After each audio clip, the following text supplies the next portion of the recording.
মাগুরায় শিশু আসিয়াকে ধর্ষণ ও হত্যা মামলায় প্রধান আসামি হিটু শেখকে মৃত্যুদণ্ড দিয়েছেন আদালত।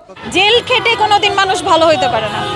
এটা যে হচ্ছে, এই মিছিলটা যে হচ্ছে, এটা আসলে আন্দোলন তো অনেক হয়ে গেল, তাই না? ডক্টর মোহাম্মদ ইউনূস নতুন একজন সরকার আসছেন, সরকার বা উপদেষ্টা যাই হোক না কেন উনি আসছেন, রেপ হয়েছে, এটা বাংলাদেশে একটা কালচার হয়ে গেছে।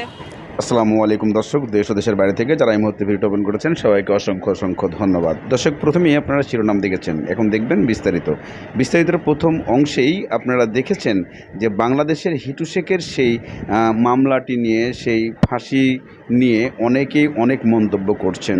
তবে এক ডাবি ছাত্রী যে মন্তব্য করলেন সেটি আসলে কতটুকু যুক্তিসঙ্গত, যে উনি বলছে যে মেয়েরা ইচ্ছা করে কেউ দিতে যায় না, ইচ্ছা করে কেউ ধর্ষণের শিকার হয় না এবং সব পুরুষই খারাপ নাই। আসলে জেল খাটিয়ে এর বিচার হয় না, তাহলে এর বিচার কি হবে এমন মন্তব্য তুলে ধরেন। চলুন আমরা সেই ঢাবি ছাত্রীর কাছে চলে যাই, তাহলে বুঝতে